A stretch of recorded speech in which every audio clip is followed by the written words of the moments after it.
now we've discussed what is ideal and what you hope to see during the overhead squat assessment. Let's talk reality here and go over some movement compensations. So from the anterior view, you want to focus mainly on the feet and the knees. And so if you notice that the feet slightly turn out, so again, remember the 5 kinetic chain checkpoints. If you see any movement whatsoever out to the side, you're going to mark that on your notation. And then at that point, we're going to tell you, if you see the feet slightly turning out, what muscles are causing that and what muscles are allowing that to happen. And so if we think about this and you look at overactive and underactive, anything that's in the overactive category is basically the muscle that's in a short, tightened position. Like when Ken talked about ideal alignment, those muscles are now in a shortened position and it's actually wanting to pull that joint out of proper alignment. And the underactive ones are like, all right, go ahead, and they've kind of gone on vacation. So this, on a programming standpoint, you would think that the calf complex, so the gastrocnemius and the soleus, specifically the outside of the calf, is pulling that foot to the side. The hamstring complex, mainly the short head of the bicep fem, that muscle is also overactive, and that part of the hamstring complex you want to focus on the most. And then the anterior and posterior tibialis, so the muscles pretty much in the front of the shin, as well as the glute max and glute medius, those are underactive. And so on a programming side, those are the muscles we're going to try to activate. Okay, so now let's talk about the knees. One of the most common compensations is that you're going to notice the knees are going to cave in. So you're going to see knee valgus. The muscles that are overactive are the TFL, so think about the muscle that's right around your pocket, as well as the adductor complex, so the muscles that are on the inside thigh. Those are the muscles we're going to spend time trying to lengthen because they're in a shortened position. Again, that's what's bringing that knee in. And then the muscles that are allowing this compensation would be the glute max, glute medius, as well as the anterior and posterior tib that we just saw, again, when the feet went out. The lumbopelvic hip complex. So remember that happy cat, scared dog that we talked about? She is in that happy cat. And so it's, just think about when we're talking about neutral spine, there is going to be a slight normal arch. This is an excessive arch. And so if you notice this, then you're going to think the muscles that are causing those compensations would be the hip flexors, so the front of the hip, the lumbar extenders, as well as the lats. And when you think about that, people are like, what do you mean the lats? The lats is in your back, so it's in the upper back. Well, it's not really. So you want to think about the fascial tissue that starts pretty much in the lower aspect. It's going to come up and around. So the lats, if they're overactive, can cause an arch as well as the arms going forward. So that's a big one that you want to really focus on. The underactive muscles, again, the glute max, the hamstring complex, as well as the abs. So an excessive forward lean. What we're looking for from a lateral view. So remember, when we were looking forward, we were looking at the feet and the knees. From the side view, that's where you're really going to see the arch. And you're going to also see if they look like they're praising you. And what I mean by that is, ideally from a lateral view, you're looking for parallel lines. Do the shins and the torso line up and stay parallel throughout the squat. The reason why we want that is because if you have parallel lines, then you have equal weight distribution between the ankles, the knees, and the hips. So it's going to allow for better movement patterns to happen, and you're sharing the load. If you notice that the shin and the torso would intersect like this picture demonstrates, then you're going to say that's a big compensation. And the muscles that are overactive that are causing this, again, you can start to see a pattern here. Hip flexors are overactive. The gastroc and soleus are overactive, as well as a lot of the ab area. Now, think about this. If you're restricted at the ankles, what happens is people are often like, look how far I can go. Their ankles get locked up, and then they finish the squat to show you how low they can go. So you're going to see a lot of things happening at the ankle complex if you notice there's an excessive forward lean, okay? So the underactive muscles, again, you're going to see that it's the glutes, the hamstring complex, as well as the lumbar extensors. So, again, from the lateral view, think about the arms falling forward. And when we used to teach this, we would say, okay, if the arms stayed even with the ears, then that person passed. However, more and more compensations are that the head are starting to shift forward. So the head's forward and the arms are forward. So then, therefore, that wouldn't necessarily be true.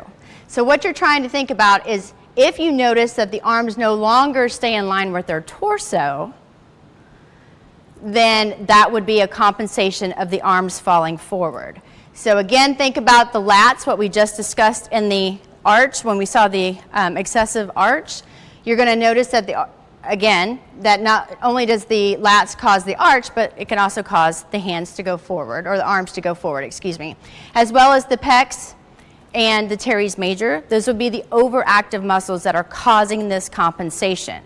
So what I want you guys to take note of is when I say it's overactive on a programming side, so I want you to start thinking about this now. If it's overactive, those are the muscles we're going to spend time rolling and stretching so we can get better length.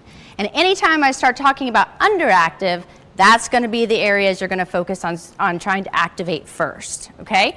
So we're trying to get rid of these compensations that you're seeing in your assessment results.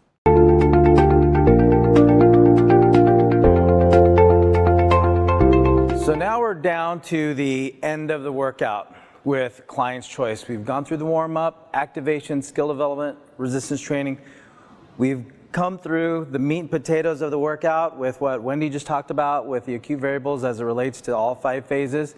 Now it's down to the client's choice. For those clients that you have that have exercise experience, some of them might have some preferences towards movement or exercises that they've grown to love and cherish. So this is your opportunity to give them a little something. You've given them what they needed.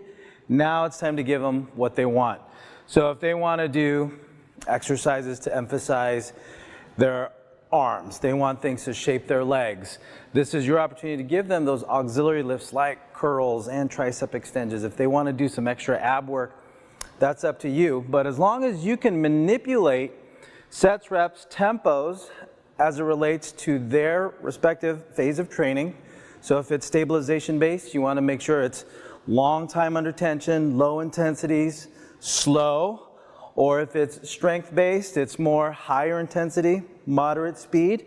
And then if it's more power-based, as far as their phase of training, you can have something that is also more explosive.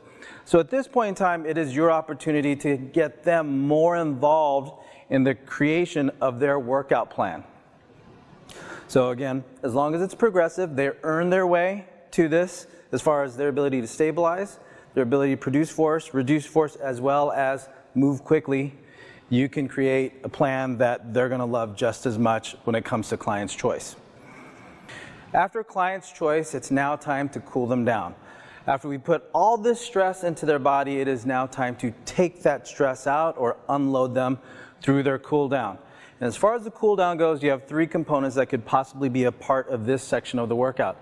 You can add an optional cardio, so this would be something to where they're still getting their heart rate up for an extended time, about 5 minutes. Keep that sweat going a little bit, get their heart rate down. But as they calm down, their body returns back to that normal state. Now we can go ahead and get them to use self-myofascial techniques as well as static stretching. So what we can do in this cool down phase is accentuate what we've done with the warm-up to get them moving better. If we know that their calves, their hip flexors, maybe some component about the shoulder tends to have some tightness, we can emphasize that at the end of the workout so that they can hold themselves in a better posture between this workout and the next time they come in and see you, or their next workout on their own. So we can create a program that tends to their tendencies for muscle imbalances. So if we have compensations that they know that they're working from, or maybe their workout was catered to a certain movement pattern. So if we did a lot of pushing, we can have the cool down accentuate more of the muscles that we used during that workout. So that might be the front of the shoulder, maybe a little bit of tricep work, or if we know we had a lower body bias workout, we can have the cool down emphasize more of what they used with their lower body. And based on what you might have used for self-myofascial techniques, we can take that static stretching or static flexibility and get them to go into those movements like a calf stretch, like a hip flexor stretch, to take that tension that we've imposed on them during the workout. And again, it's a time to give them an opportunity to reflect on the great job that they've done, but also give them their homework. So if there are things that they could do better that they can work out on their own, or maybe it's about getting them set for their next workout, this is an opportunity for you to reinforce that relationship, encourage them to do more stuff when it comes to their workout plan on their own, but also just to make sure that they're compliant with their workout program overall. How does the saying go? You never get a second chance to make a first impression. Well, as we all know, our first interaction with a potential client are so important, not only in building rapport and getting them psyched up to start a workout, but also to start piecing together the puzzle of their history. Once you have a full picture, you can use it to form the rest of your interactions, hopefully for years to come. It all starts on that first day.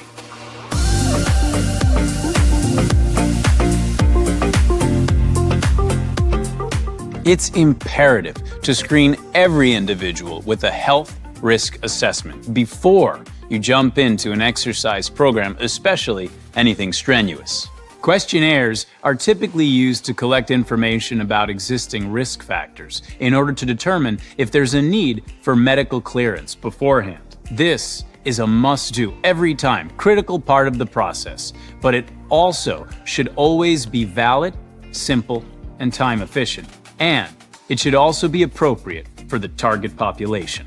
The Physical Activity Readiness Questionnaire, or the PAR-Q Plus as we call it, was developed as an attempt to simplify the pre-participation screening. It'll help you gain insight into an individual's current health and wellness. The PAR-Q Plus will help you determine your client's current level of physical activity and identify signs, symptoms, or known issues with cardiovascular, pulmonary, kidney, or metabolic disease. Basically, it's good to think of the PAR-Q Plus as a minimal yet safe pre-exercise screening measure for low to moderate but not vigorous exercise. And as with everything else, fitness professionals should refer their clients to a medical professional for any questions, signs, or symptoms about a disease that was found in their client's PAR-Q Plus. Part 1 of the questionnaire is just 7 questions. If the client answers no to all 7 questions, then the survey is considered complete. Voila! However, if the client answers yes to any of the initial 7 questions, then they need to move on to Part 2 of the survey.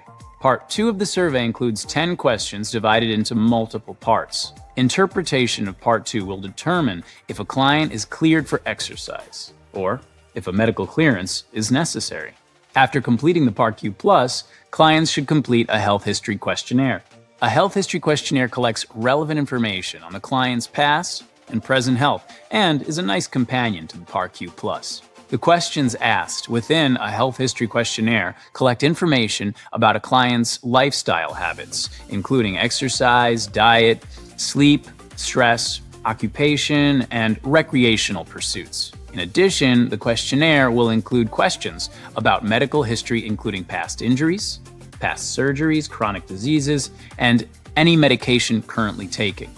And all of that is confidential. None of it can be shared without written consent of that individual. Make sure all of this information is securely stored away from other coworkers or the public. All right, let's get into some of the specifics you might uncover during the screening.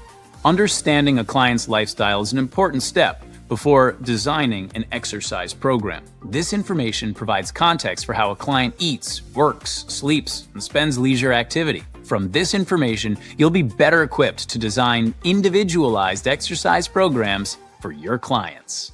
Collecting exercise and physical activity information will provide an indication of a client's fitness level. Within this area, the fitness professional should gather information on whether or not the individual is currently active and participating in any regular exercise. If they are, find out how long they've been doing it, what type, frequency, duration, and intensity they are used to. You should also ask about their favorite exercise activities so you can learn more about their preferences and desires, which can become relevant during exercise programming. It's important to chat about a client's general thoughts and impressions on fitness testing and evaluations. All of this will be helpful and give you more of an idea if the potential client's goals are weight loss, improving overall health, increasing muscle mass, or enhancing sports performance.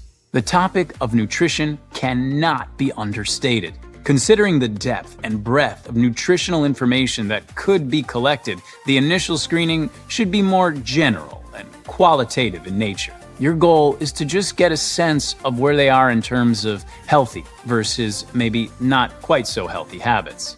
Gathering this information helps you gain further insight into the client's dietary habits without pre-existing judgments or presumptions. Over time, the client's eating habits can be reevaluated to determine if any improvements or setbacks have happened.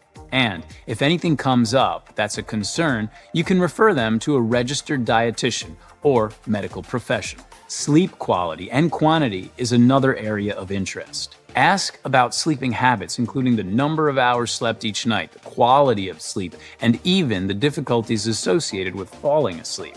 Sleep is necessary, and when done right, it replenishes energy stores depleted from exercise and physical activity. On the flip side, chronic sleep deprivation has many health consequences, such as elevated risk for chronic diseases and negative impact on cognition and mood, just to name a few. And how about stress? Nobody has any of that these days, right? Unfortunately, it's becoming more and more prominent and can cause serious health effects. You should definitely chat about stress levels and investigate whether or not your client is cognitively aware of their sources of stress, the frequency with which they are exposed to specific stressors, the magnitude of each stressor, and whether or not they have implemented any methods to manage their stress. Similar to sleep, it is beyond a fitness professional's scope of practice to provide counseling services and mental health treatment for stress management. However, gaining a basic overview of the client's stress levels provides a coaching opportunity.